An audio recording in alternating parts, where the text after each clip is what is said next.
Este día vamos a hablar sobre dones del Jesús exaltado. Ya llegamos a la mitad de la semana y vamos a ir a una nueva sección en la que vamos a ver ya aplicado lo que el apóstol Pablo nos enseña y que nuestro pastor nos ayudó a comprender del día de ayer sobre esos dones que Cristo, que ha sido exaltado, que ha sido entronizado, que ha sido mostrado ante el universo como el vencedor, otorga a su iglesia para que se convierta en un agente de la gracia de Dios. Así que vamos a orar pidiendo la dirección de Dios.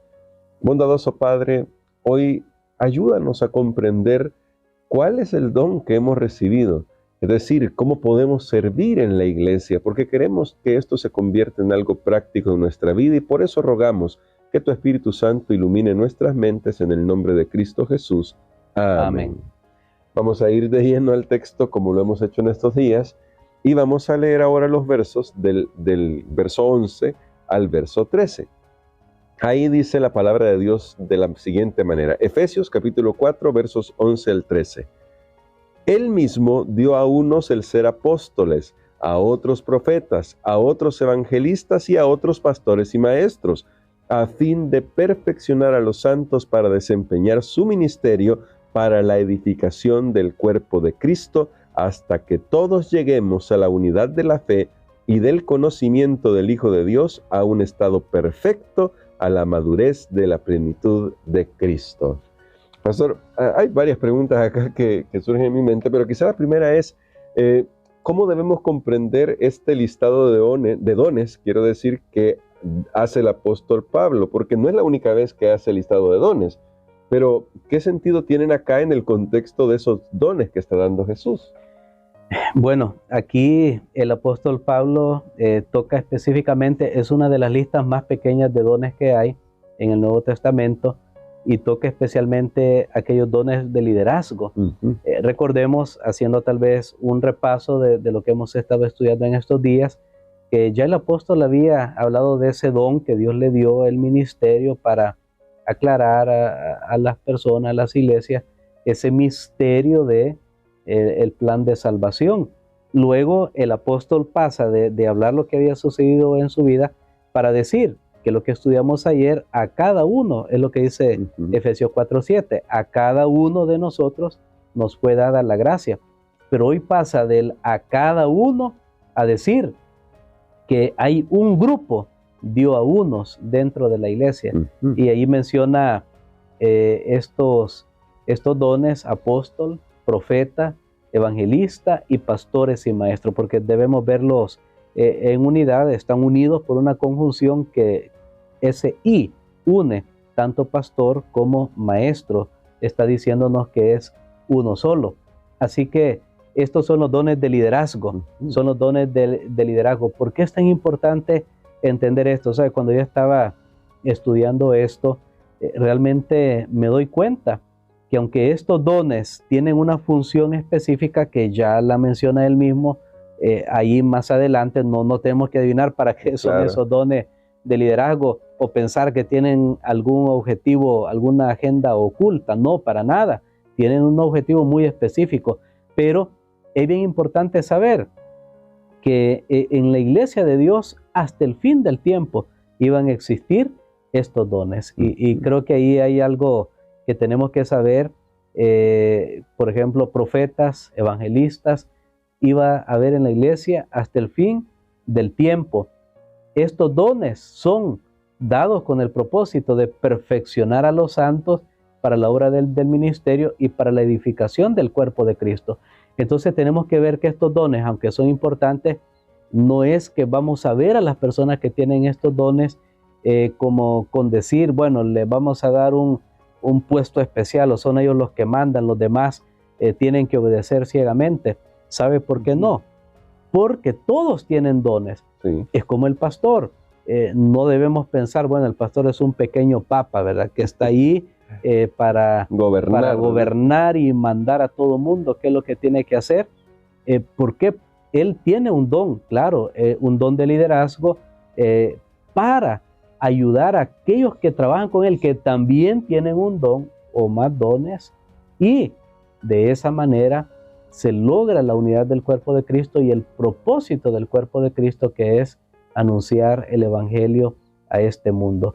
Así que de esta manera nosotros podemos ver que el plan de Dios es trabajar de una forma coordinada, hasta, y noten, esa palabra es bien interesante, en el versículo 13, hasta que todos lleguemos, y menciona otros dos aspectos: unidad de la fe y el conocimiento del Hijo de Dios, que por supuesto se traduce en un hombre perfecto a la medida, a la estatura de la plenitud de Dios. El plan de Dios es muy abarcante para su iglesia, pero todo eso nuevamente es con el propósito. Todos esos dones no son para sí, para la iglesia, son para que la iglesia vaya y alcance a otras personas, como Cristo Jesús era el que había descendido y luego había ascendido con el propósito de poder rescatar al ser humano. Y ahora, pastor, porque me llaman la atención varios conceptos que ha dicho y quisiera destacar al menos uno respecto al hecho de que hasta que Cristo venga, Dios permite que existan estos dones de liderazgo, y creo que eso tiene una particular relevancia para nosotros los adventistas del séptimo día, especialmente cuando hablamos sobre el don profético, porque sí hay muchas otras iglesias que hablan del don profético, incluso se habla mucho sobre tener ese don ahí en cada reunión que se hace, pero ¿cómo podemos nosotros, usando la palabra de Dios y viendo este pasaje que nos habla del gran propósito de Dios con los dones en la iglesia, decir que sí, en la iglesia Dios manifestó ese don, y lo decimos con esa seguridad de que Dios lo manifestó en Elena de White, diciendo que realmente Dios se ha manifestado, pero también cuidando del hecho de que hay otros lugares donde no se ha manifestado y la gente cree que sí? Bueno, realmente creo que es importante. En otro lugar el apóstol Pablo dice que no debe faltar ningún don. Entonces, si la iglesia de Cristo, que dice ser la iglesia verdadera, no tuviera el don profético, no podría ser la iglesia verdadera, se anularía a sí mismo.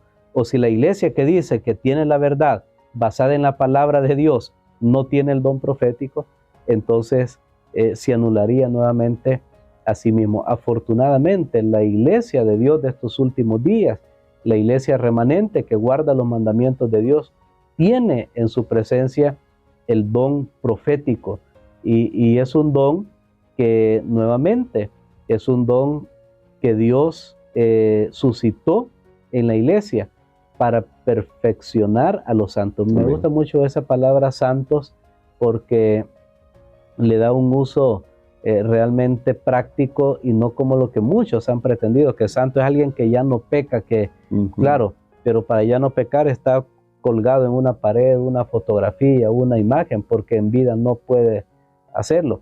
Ese no es el concepto en la Biblia. El concepto santo es alguien que se ha apartado para Dios, alguien que está siguiendo a Cristo y que tiene la meta de llegar a ser como Él. Ese es un santo, es alguien que con todo su propósito está siguiendo a Cristo Jesús. Ahora bien, el apóstol nos ha dicho entonces que este don iba a estar presente en nuestro medio. Damos gracias a Dios cuando nosotros revisamos, por ejemplo, en la historia de la iglesia adventista del séptimo día, encontramos el ministerio profético, el don profético, lo encontramos que se manifestó a principios. Dios no dejó que la iglesia anduviera por ahí a tientas. Desde el principio, desde que quedó el grupo de fieles creyentes reunidos, después que Guillermo Miller había llamado la atención del mundo a una profecía especial que se encuentra en el libro de Daniel, y después de todo quedó un grupo de creyentes muy reducido. Ahí Dios manifestó ese don profético para guiar a la iglesia y orientar, porque habían tantas voces, tantas enseñanzas, pero recuerden, Dios había puesto allí a alguien con ese don para perfeccionar a los santos, para llegar a la unidad de la fe. ¿Qué sería de nuestra iglesia, para decirlo más claramente, sin este don en nuestro medio? Cada uno creyendo lo que quiere, pero gracias a Dios el don ha ayudado para enderezar nuevamente el barco. Cuando las cosas están saliendo o alguien hace una interpretación incorrecta, el don profético nos ayuda. Ese creo que sería una demostración de cuál es el propósito de Dios al otorgar los dones en su iglesia. Amén. Y para finalizar, pastor, porque entre varios conceptos, con este me gustaría terminar. Se ha destacado, usted lo ha destacado, el hecho de ese gran propósito que podríamos decir, se resume en eso, perfeccionar a los santos. Y la pregunta es, ¿cómo podemos nosotros, de verdad, trabajando juntos, trabajando como iglesia, mantener en nuestra mente el sentido de que todo don que recibimos debe ser puesto en la iglesia en favor de otros, es decir, para que juntos podamos crecer? Bueno, y ahí están las imágenes que el apóstol Pablo usa, y sabe que es bien interesante.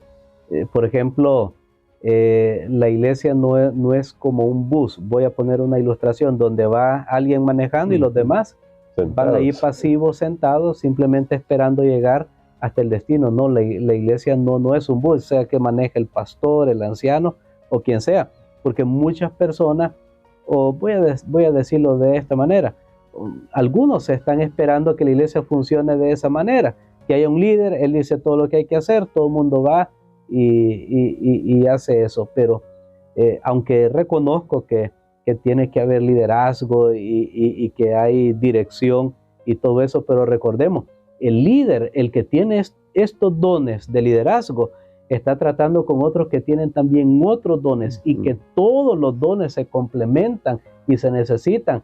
Y por favor, voy a decirle algo, nadie debe estar envidiando el don de otro. Amén. ¿Por qué? Porque si todos tuviéramos el mismo don, aparte de que no podríamos cumplir al final la función que hay que cumplir, sería un lugar aburrido. Sí. ¿Qué tal que todos nosotros tuviéramos el don de fulano de tal? ¿Qué haríamos en el aburrimiento, en la monotonía? Dios ha permitido que su iglesia tenga diferentes dones. Por eso la mejor metáfora que hay en el Nuevo Testamento para la iglesia es el cuerpo. ¿Por qué? Porque hay diferentes órganos, diferentes tamaños, diferentes funciones, pero todos están unidos ahí. Yo no vine a este lugar hoy y dejé una mano ahí en la casa. No se puede, tiene que andar aquí conmigo y participar. Así debe ser en la iglesia de Cristo Jesús. Y todos tenemos que llegar a esa unidad, cada uno participando, viendo. Y yo me maravillo, hermano Gerson, de ver los dones, cómo Dios da a la iglesia, y a unos en una línea, a otros en otra. Pero al final tenemos que unir todos esos dones, porque si cada uno está, no, mi don es más importante, no, el mío aquí, pues ¿quién haría todas las cosas que hay que hacer? Por eso le animamos y le motivamos a buscar su don, el don que Dios le ha puesto a usted. Por lo menos uno tenemos. Amén. Tal vez habrán personas que uno dice, wow, qué talentosa esa persona, tiene tantos dones y talentos. Bueno, gloria a Dios por él o por ella. Pero ahora, usted y yo tenemos un don, por lo menos un don, que ese podemos unirlo con los dones de los demás, y de esa manera movilizar a la iglesia como un cuerpo para predicar el evangelio de un Salvador que está próximo a venir a esta tierra. Amén. Y quiero, pastor, que nos ayude a orar por eso, porque a veces tal vez no nos hemos puesto a pensar en ese don que Dios nos ha dado, pero hoy al orar, ore porque nosotros podamos reconocer que tenemos un don, y si no lo hemos descubierto, que el Espíritu Santo nos ilumine para saber cómo servir en su iglesia. Amén. Padre, te damos gracias, Señor, por tu bendición al estudiar estas lecciones. Gracias porque tú te encargas de este cuerpo maravilloso que es tu iglesia. Gracias, Señor, porque a cada uno tú has dado un don. Gracias también te damos por los dones que han sido entregados a la iglesia para poder unir a la iglesia, para poder poner a cada uno una obra especial que hacer en la iglesia. Permítenos, Señor, funcionar de esa manera y ser agregados a tu cuerpo con el propósito de bendecir, de unir, no de dividir, sino de hacer que todos vayamos hacia una meta común. Todo esto lo pedimos en el nombre de Jesús. Amén.